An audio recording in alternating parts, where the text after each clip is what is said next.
Alhamdulillahi wa kafa. On sait toutes et tous que le prophète Mohammed alayhi salatu wassalam nous a laissé comme héritage scientifique ses paroles. Et parmi les plus belles de ces paroles, il y a le hadith où le prophète sallallahu alayhi wa sallam nous a rappelé que la meilleure des choses que peut léguer les parents à leurs enfants n'est autre que la bonne éducation. Maintenant, nous savons toutes et tous que l'éducation peut être plus ou moins difficile. C'est une éducation qu'il faut quelquefois contextualiser, c'est quelquefois du cas par cas, mais notre Seigneur Tabaraka wa Ta'ala nous a laissé les grandes lignes, une sorte de feuille de route, afin de pouvoir communiquer de la meilleure des manières avec nos enfants, car il n'y a pas d'éducation sans communication, il n'y a pas de relation stable sans communication, il n'y a pas de bonne entente sans communication, il n'y a pas de stabilité sans communication, il a akhiri. On a toutes et tous besoin de al-hiwar, husnul hiwar, donc la bonne conversation, le bon dialogue, la bonne communication. Maintenant, ayyuhal musalloun, il faut savoir qu'il y a une manière de communiquer pour pouvoir éduquer, de manière générale, et particulièrement nos enfants. Il faut qu'il y ait une communication qui soit saine, qui soit douce, qui soit indulgente et qui permet d'ouvrir les cœurs. Et on ne pourra ouvrir les cœurs qu'avec la clé de la douceur. Et celui qui ne parvient pas à acquérir cette clé qui est la douceur, il ne pourra pas ouvrir la porte qui n'est autre que le cœur. Et voilà pourquoi Allah Jalla wa Ala nous a laissé, comme je vous ai dit, quelque part une sorte de feuille de route, des grandes lignes, des recommandations à travers la conversation qu'a eue Luqman avec son propre fils, son enfant.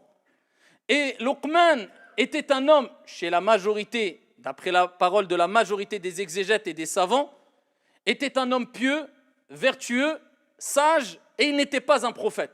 Bien qu'une minorité des savants ont ici opté pour le fait que, pour l'avis qui est que Luqman était un prophète. Mais Al-Jumhur, la majorité, disent que c'était un homme sage qui a été comblé de dons venant de son Seigneur Tabaraka wa Ta'ala, et particulièrement cet énorme don qui n'est autre que Al-Hikmah. C'est pour ça qu'on l'appelle Luqman Al-Hakim. Luqman le sage. Plus que cela, Luqman était un homme qui a atteint une sagesse tellement élevée et s'est rapproché tellement de Dieu et a tellement purifié son âme que Dieu a fait son éloge dans le Coran Al-Karim en citant Luqman, mais pas que ça. Il y a une sourate tout entière dans le Saint-Coran qui est appelée, comme vous le savez, Souratul Luqman. Luqman, le prénom de cet homme sage.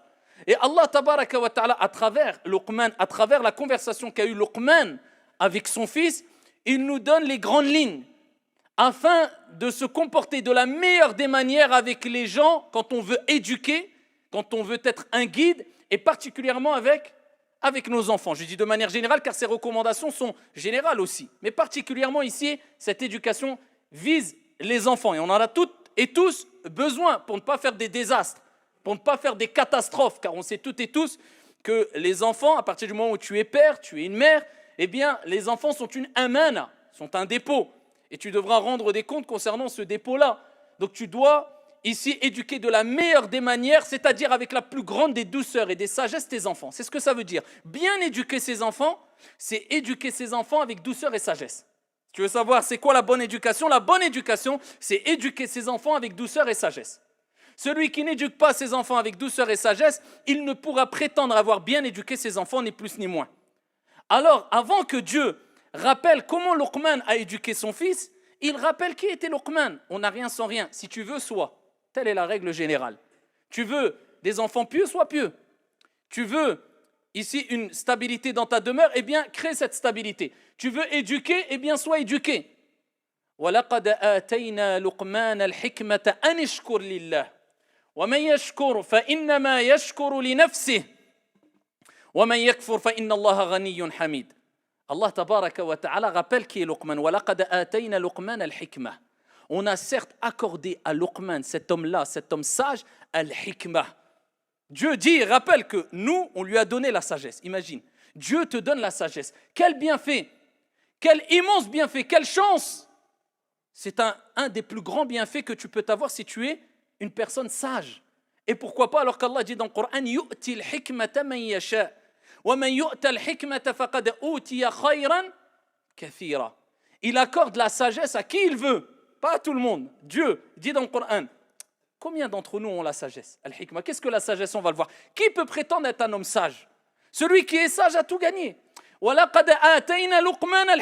a donné la sagesse à Luqman. C'est-à-dire, c'est le comportement loin de la précipitation. Posé, stable, réfléchi, avec une bonne compréhension, une compréhension saine, avec clairvoyance. C'est ça le hikma. Loin de toute précipitation et ignorance. Allah dit, il donne la sagesse à qui il veut. Dieu donne à qui il veut. Et celui à qui il a été accordé la sagesse, il lui a certes été accordé une grâce immense, un grand bienfait. Allahumma arzuqna al-hikma. Qu'Allah nous accorde la sagesse à toutes et tous. Eh bien, Allah Jalla wa Ala rappelle que Luqman qui a éduqué son enfant, comme on va le voir, c'est pas n'importe qui. C'est un homme sage, à qui on a donné la sagesse. Et comment il a réagi? Comment il a mis en pratique cette sagesse? Eh bien, il nous montre dans l'application qu'est-ce que c'est que la sagesse dans la vie de tous les jours, quand tu t'exprimes avec les gens, quand tu éduques, c'est quoi? Ça donne quoi? Ça donne ça. Allah, il commence, après avoir fait l'éloge de Luqman, et rappelez que c'est un homme sage. وَإِذْ قَالَ لُقْمَانُ لِبْنِهِ وَهُوَ يَعِظُهُ يَا بُنَيَّ لَا تُشْرِكْ بِاللَّهِ. Al-hikma, c'est quoi? Eh bien, c'est ce que va respecter Luqman. Comme a dit Ibn al-Qayyim, rahmatullahi alayhi, c'est فِعْلُ مَا يَنْبَغِي كَمَا يَنْبَغِي وَفِي الْوَقْتِ الَّذِي يَنْبَغِي. C'est de faire ce qu'il faut. Retiens bien ça. C'est de faire ce qu'il faut. Comme il faut, au moment où il faut. Allah. Ça, c'est le hikmah. C'est-à-dire, tu sais comment parler, quand parler. Pourquoi parler? Tu sais comment réagir. Qu'est-ce qu'il faut faire? Comment le faire? À quel moment le faire? Tu sais, ici, est-ce qu'il faut se taire ou parler? Tu sais, est-ce qu'il faut monter le ton ou pas? Tu sais, donc ça, c'est la sagesse. Tu t'adaptes. Ce n'est pas, tu n'as pas une ligne générale et que tu adaptes comme ça ou... Non, c'est tu t'adaptes. Car même le prophète, sallallahu alayhi wa sallam, Sayyidul Hukama, parmi les gens, eh bien lui, alayhi salatu wa sallam, alors qu'il était dans le halal, le haram, dans al-makrouh, al-mandoub, al-mubah, soit c'est interdit, soit c'est autorisé, soit c'est recommandé, soit c'est déconseillé, il parlait aux compagnons, il les éduquait, eh bien il ne donnait pas le même jugement à tous les compagnons. Certains qui disent oui, mais j'ai entendu que c'est haram, point. Le prophète, quelquefois, il adaptait les jugements d'après le contexte, d'après la situation de la personne, le niveau de la personne. C'est le hikmah.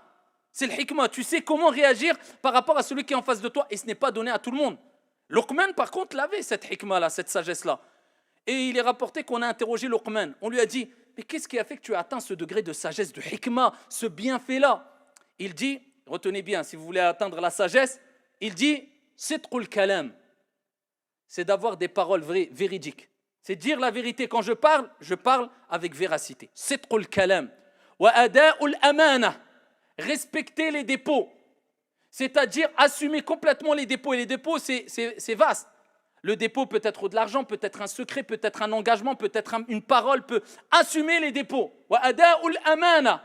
C'est ce qu'il disait Luqman. C'est comme ça qu'il a atteint ici la sagesse. Et il dit enfin wa tarku ma la ya'nini. Allah, si on mettait en application juste la dernière recommandation, la dernière chose qu'a mis en application Luqman qu'il a cité ici, je pense que le monde irait beaucoup mieux. Et le fait de délaisser ce qui ne me concerne pas. Allah, c'est pas mes affaires. Akhoya, laisse-moi tranquille. Il dit c'est comme ça que j'ai atteint ce degré-là, en disant la vérité, en assumant et en respectant les dépôts et en délaissant ce qui ne me concerne pas. Luqman al-Hakim. Alors ici, Luqman a commencé par les bases. Et il n'a pas ici corrompu les priorités qui doivent être mises en place dans l'éducation. Il commence en disant, Allah Jalla wa Ala, quand il parle de Luqman, wa idh qala Luqmanu libnihi wa huwa ya'idhuh. Et Luqman a dit à son fils tout en l'exhortant. C'est pas en criant sur lui. Dieu n'a pas dit en criant sur lui, en l'insultant, en le rabaissant, en le frappant. Non. Et lui, alors qu'il l'exhorte. Regardez les termes, il l'exhorte. Donc quand tu veux éduquer, t'exhortes. T'es pas là pour forcer, frapper, insulter, crier. Non, t'exhortes. Allah, quand il parle du prophète, il dit, il ne t'est demandé que de transmettre. Toi, tu transmets. Amal baqi, c'est entre les mains de Dieu. Toi, il ne t'est pas demandé ici d'imposer aux gens de changer, mais c'est de transmettre. Quand tu discutes avec quelqu'un, tu transmets ton avis, il peut diverger avec toi, stop, tu n'as pas imposé ou à insulter ou à créer. Il l'exhorte. Donc déjà, on parle calmement. On est des êtres humains. Al-uqala, des gens doués de raison, des gens sages, matures, mûrs. Et qu'est-ce qu'il lui a dit? Ya bunay. L'éducation, elle commence déjà. Il lui a pas dit akramakumullah, ya himar. Il lui a pas insulté, il lui a dit oh salan, sale bête, t'es un moins que rien, bon à rien. Ces paroles destructrices dans l'éducation qui peuvent marquer ici l'enfant. Il y a je ne sais quoi. Ou alors, il ne l'a pas éduqué, retenez bien ça. Il ne s'est pas exprimé vis-à-vis de lui en utilisant des termes ou des trop, comment dirais-je, trop puérils ou enfantins ou... Non, regardez, il montait le niveau. C'était comme ça qu'étaient le prophète et les compagnons. Quand ils avaient des enfants, ils montaient le niveau avec eux. Bien sûr, on s'adapte à eux. Tu ne vas pas parler à un enfant de 12 ans comme si tu parlais à quelqu'un de 40 ans, mais quand même, il faut monter les niveaux, pas toujours les voir comme des petits qui ne peuvent rien comprendre. Non, ya Bounaï. Déjà, il gagne son cœur. Et il dit, oh mon enfant, il n'a pas dit, oh mon fils. Bounaï, c'est une sorte de diminutif qui montre la proximité qu'il y a entre le père et l'enfant. C'est plus fort, plus intense. Et ici, c'est un terme accompagné d'amour, d'affection. Oh mon petit enfant, pour montrer la proximité. Ya Bounaï, il n'a pas dit Yabni. Ya Bounaï, la tushrik billah. Inna shirka la zulmun azim. Il commence par quoi? At-tawhid, l'unicité. Lui rappeler que voilà, c'est quoi notre pratique, c'est quoi notre religion? C'est d'adorer un Dieu unique. Et il n'a pas dit adore Dieu, simplement. Non, parce que c'est connu à travers tous les siècles. Beaucoup ont adoré Dieu, mais ont donné des associés à Dieu. Donc la preuve qu'il n'est pas suffisant de dire adore Dieu. Mais il faut dire ne donne aucun associé à Dieu. C'est pour ça que la vraie définition de la ilaha illallah, ce n'est pas il n'y a de Dieu qu'un Dieu, mais il n'y a de divinité digne d'être adorée en dehors d'Allah Azza wa Jal, aucune si ce n'est Dieu. La ma'boudun bihaqqin illallah. Aucune divinité ne mérite d'être adorée en dehors de Dieu. C'est-à-dire, rappelez que nous, en tant que croyants musulmans, on croit en un seul Dieu. Parce que tu peux être amené à croire en Dieu, mais à donner des associés. Nous, dans la croyance musulmane, on n'a pas le droit de donner des associés à Dieu. Donc il dit, la tushrik. Ne donne aucun associé à Dieu. Adore un Dieu unique. La tushrik billah. Il commence par l'essentiel, car Allah Jalla wa Ala dit Man mata la yushriku billahi shay'an dakhala al-jannah. Celui qui meurt et qui ne donne aucun associé à Dieu, il rentre où? Au paradis. Et jusqu'à ce que le prophète alayhi salatu wassalam nous a rappelé qu'au jour de la résurrection, Dieu fera venir des personnes qui pourront intercéder pour leur famille, qui peut-être certains de leur famille étaient voués en enfer. Et il dira, de par sa piété, eh bien, va chercher les gens qui sont en enfer de tes bien-aimés, de ta famille, qui avaient le poids d'un atome, d'un dinar, de la taille d'un dinar, ou la taille d'un dinar plutôt de foi dans le cœur. Ils iront, ils les sortiront. Ensuite, il dira Dieu, retourne et sort de l'enfer ceux qui avaient la taille d'un demi-dinar de foi dans le cœur. Là, on parle, regardez l'importance de la bonne foi. Reconnaître qu'il y a un Dieu unique. C'est ce qui va te sauver, bi'idhnillahi azza wa jal. Même si tu as commis je ne sais combien de péchés. Le principal dans la vie du musulman, c'est d'adorer un Dieu unique. C'est la base. Ce n'est pas que ça, bien sûr, mais c'est le principal. Ensuite, Dieu dira, va chercher ceux qui ont le poids d'un atome de foi dans le cœur. Intercède pour eux pour qu'ils rentrent au paradis. Al-Iman, la foi en un Dieu unique te sauvera, Inch'Allah, au jour de la résurrection. Il commence par At-Tawhid, Ya Bunay, avec des paroles ici douces, pleines d'indulgence. Ne donne aucun associé à Dieu. Ensuite, plus loin, il continue son exhortation et il dit ô mon enfant, fût-ce le poids d'un atome de grain de moutarde, fi sakhra ou fi samawati ou fi l'ard, ya'ti biha Allah, inna Allah latifun khabir. Allah. Pourquoi il continue avec ça? C'est bon, at-tawhid. Ça suffit de croire en un Dieu unique? Non, ça ne suffit pas. C'est le principal, mais ça ne suffit pas. Il lui dit ô mon enfant, fût-ce le poids d'un atome ou d'un grain de moutarde. Al-ulama, ils ont dit, dans l'explication, Luqman a dit à son fils que peu importe la taille du bien ou du mal que tu feras, ya'ti biha Allah, Dieu fera venir ce bien ou ce mal, c'est-à-dire au jour de la résurrection, car Allah Azza wa Jalla latifun khabir. Allah est plein de douceur et Allah est connaisseur de toutes choses, subhanahu wa ta'ala, pour lui rappeler que peu importe ce que tu fais en cachette, sache que Dieu le voit et tu devras en rendre des comptes. Donc là, Luqman, qu'est-ce qu'il a fait? Il a appris à son enfant tazkiyatun nafs, la purification de l'âme. Voilà, regardez la méthodologie.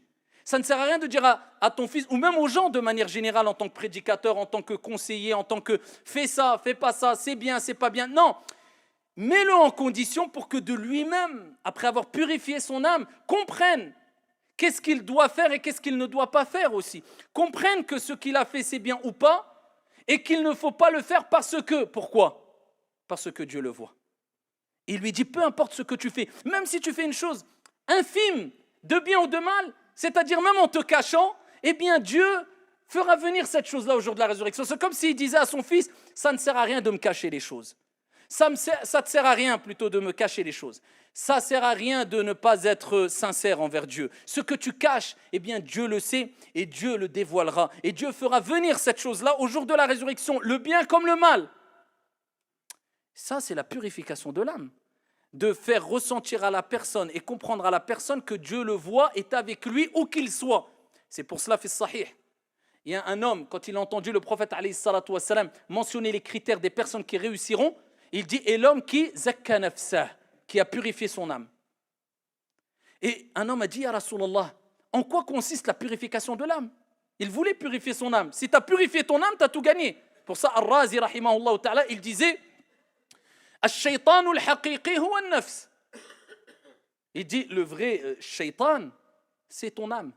C'est le plus grand ennemi. Bien sûr, il y a shaytan comme ennemi, mais il y a l'âme aussi. Et lui, Ar-Razi, il dit le plus grand ennemi. Et le réel diable, c'est ton âme. C'est-à-dire que c'est un combat journalier. Ton âme t'incite à faire le mal, toi tu la combats pour faire le bien. C'est un effort énorme. Et jusqu'à ce que le prophète a dit, Al-mujahidu man jahada nafsah. Le combattant, c'est celui qui combat son âme instigatrice au mal, à faire du mal, à mentir, à voler, à frapper, à tricher. C'est un combat journalier. Donc il faut s'efforcer de purifier son âme. Le prophète a montré à ce compagnon comment on purifie son âme quand il lui a dit en quoi consiste la purification de l'âme. Et ça rejoint les paroles de Luqman à son fils.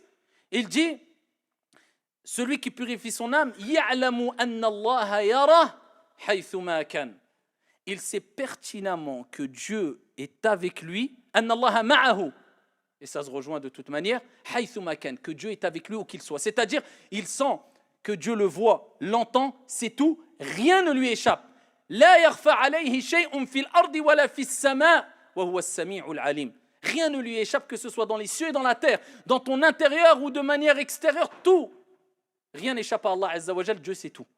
Eh bien, c'est ce qu'il a enseigné à son fils. C'est comme s'il lui avait dit, purifie ton âme. Comment? Eh bien, mon fils, sache que tu dois sentir la présence de Dieu à chaque moment. Dieu voit tout, même si tu le caches.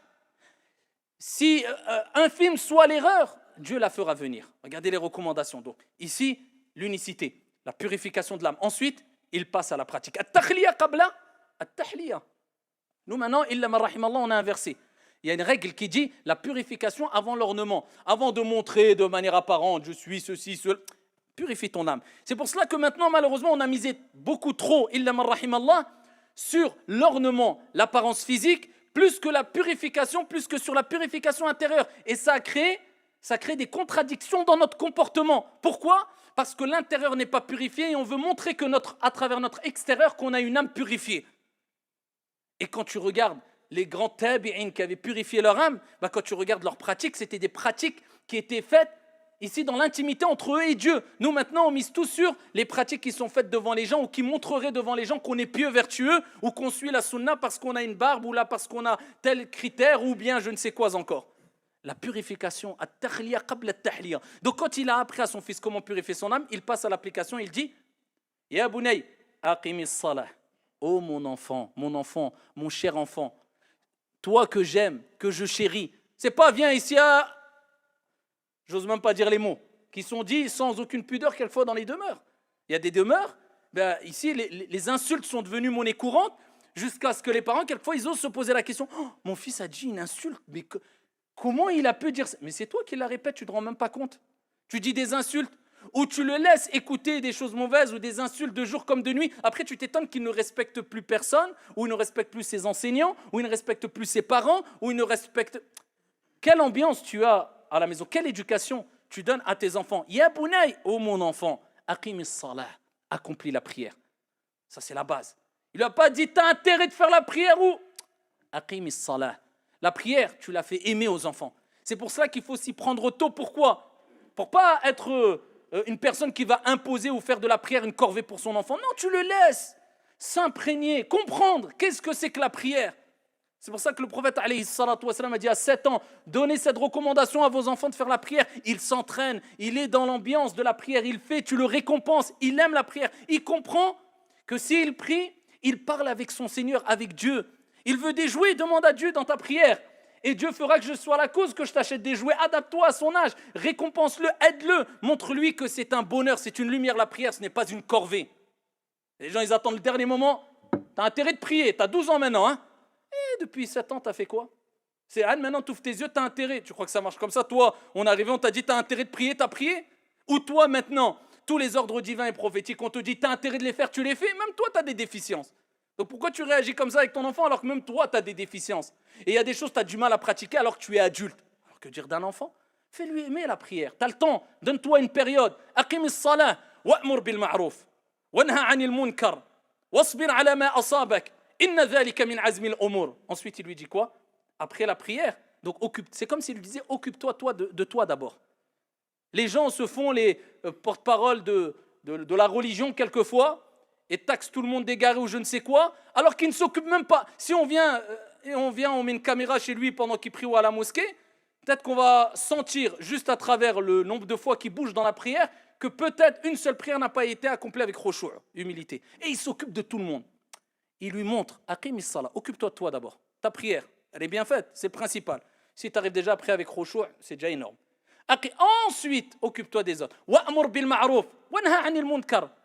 Ordonne le convenable, recommande aux gens le bien et interdit ce qui est mauvais. Mais il n'a pas commencé par interdit. Pourquoi? Parce que le principal, c'est de recommander aux gens de faire le bien parce qu'à la base, l'être humain est faible et commet des péchés. Et le prophète alayhi salatu wassalam a dit wa atbi'is sayyi'ata al-hasanata tamhuha. Fais suivre la bonne action de la bonne effacera la mauvaise. Donc avant de dire aux gens c'est haram, c'est interdit, recommande-leur de faire des bonnes actions. Parce que dans tous les cas, ils feront des péchés. Les êtres humains commettent des péchés. Mais quand tu vas recommander aux gens de faire des bonnes actions, par la cause de ces bonnes actions, Inch'Allah, les péchés s'effaceront. Et en second plan, wanha 'anil munkar. Donc ici, recommande aux gens de ne pas faire le mal. Wasbir 'ala ma asabak. Et patiente, endure avec patience. Qui va t'arriver? Pourquoi? Parce qu'à partir du moment où tu as emprunté le chemin qui est ce chemin de purification de l'âme et d'aider les gens à s'en sortir et de recommander le bien, eh bien, ici, tu auras des épreuves. Et les gens te dénigreront. Et les gens te tourneront le dos. Et les gens ne t'écouteront pas, ça va te faire mal. Wasbir 'ala ma asabak. Endure avec patience ce qu'il t'arrivera. Inna dhalika min 'azmi al-umur. Telle est la résolution à prendre dans toute entreprise. Wala tusa'ir khaddaka lin-nas. Il n'y a pas que la relation avec Dieu. Ensuite, il lui dit quoi, la relation sociale? Et ne tourne pas ton visage des gens. C'est pas quelqu'un te parle, tu tournes la tête. Ça, au plus jeune âge, il faut apprendre ça aux enfants. Quelqu'un te dit bonjour, regarde-le, bonjour. C'est un enfant, il ne va pas parler en étant posé sans... Non, faut pas rêver aussi. Mais d'enseigner à l'enfant que ce qui relève du comportement, eh bien, il ne va pas le faire tout de suite, mais regarde les gens, quand ils te saluent, salue les gens avec comportement, avec respect, surtout quand c'est des personnes âgées, surtout quand c'est des personnes, par exemple, qui t'enseignent ou qui te... Donc, la sociabilité, ne te renferme pas sur toi-même, ne sois pas sectaire, mais ouvre-toi aux gens et regarde les gens. Comme le prophète a dit, ne néglige aucune bonne action, ne serait-ce que de rencontrer ton frère avec un visage détendu, souriant. Donc enseigne ça aussi à ton enfant, et c'est pour ça que Luqman a dit à son fils وَلَا تُصَعِّرْ خَدَّكَ لِلنَّاسِ وَلَا تَمْشِ فِي الْأَرْضِ مَرَحًا إِنَّ اللَّهَ لَا يُحِبُّ كُلَّ مُخْتَالٍ فَخُورٍ. Et ne marche pas, ne foule pas la terre avec arrogance. Dieu n'aime pas les personnes, le présomptueux plein de glorioles. Regardez ce qu'il dit à son fils. Ne marche pas sur la terre avec vantardise. Zama, je suis. T'es qui? Une fièvre, tu tombes KO par terre. T'es qui? Tu vas mourir, tu vas être enterré. T'es qui? Tu viens de quoi? D'une goutte. T'es qui? C'est pour cela que enseigner la modestie à nos enfants, et l'humilité à nos enfants, et même aux gens de manière générale, ce n'est pas qu'aux enfants, c'est un principe essentiel. وَلَا تَمْشِ فِي الْأَرْضِ مَرَحًا إِنَّ اللَّهَ لَا يُحِبُّ كُلَّ مُخْتَالٍ فَخُورٍ وَاقْصِدْ فِي مَشْيِكَ. Ensuite, il répète, marche modestement. Marche modestement. Ne te crois pas supérieur aux gens. Je suis à travers ta parole, ton comportement, ta démarche. ولا تمشي في الأرض مرحا إن الله لا يحب كل مختال فخور واقصد في مشيك واغضض من صوتك إن أنكر الأصوات لصوت الحمير. Ensuite il dit quoi à son fils? Regardez les belles recommandations. Il dit, après lui avoir dit marche modestement et baisse ta voix, ne crie pas, car la voix la plus détestée, il donne une parabole, un exemple, la voix la plus détestée c'est la voix des ânes. Donc il rappelle, ne crie pas. Ça, et c'est pour cela que dans cette recommandation, il y a une recommandation pour les enfants, mais aussi pour les parents, pour les gens de manière générale. Pourquoi? Parce que si tu veux que ton enfant ne crie pas, ne crie pas. Donc si toi, tu donnes l'habitude à ton enfant et tu en fais la norme à la maison de crier, t'étonnes pas si ton enfant crie. Il y a des gens, ils s'étonnent pourquoi leur enfant a 1 an, il passe son temps à crier tous les jours. Il dit, je sais pas, on dirait il est mejnoun ou il faut lui faire ruqya. À toi, il faut faire ruqya. Toute la journée, vous criez à la maison. C'est vous les shayatines. Toute la journée, vous criez. Le petit miskin, il ne sait pas, il crie. Pour lui, il croit que c'est un jeu où c'est discuté. Donc, est-ce que toi, tu as appris à tes enfants qu'il ne fallait pas crier déjà? Parce que normalement, si tu as réussi l'éducation, il y a des étapes à ne pas franchir. La première étape, normalement, c'est si tu en fais la norme de crier, crier, ça aura plus d'impact. Tu seras obligé de monter de niveau. Et ainsi de suite à chaque fois. Et ça, c'est blâmable. Tandis que si pour ton enfant, c'est rare de t'entendre crier. Juste tu le regardes, comme nos parents à l'époque, ils nous regardaient, hop, garde à vous, on avait compris. Toute l'histoire, elle était claire dans notre tête.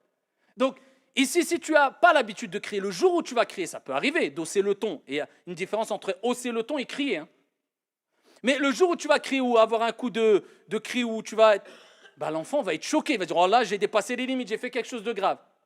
Mais si tu cries toute la journée, crie ou crie pas, pour lui, c'est normal. Voilà pourquoi il est important de ne pas en faire une habitude, le fait de crier à la maison. Parce qu'après, tu vas dire, crier, ça marche pas. Parler, ça marche pas. Crier, ça marche pas. Tu vas vouloir être amené à quoi après? Donc, quelle étape tu vas atteindre?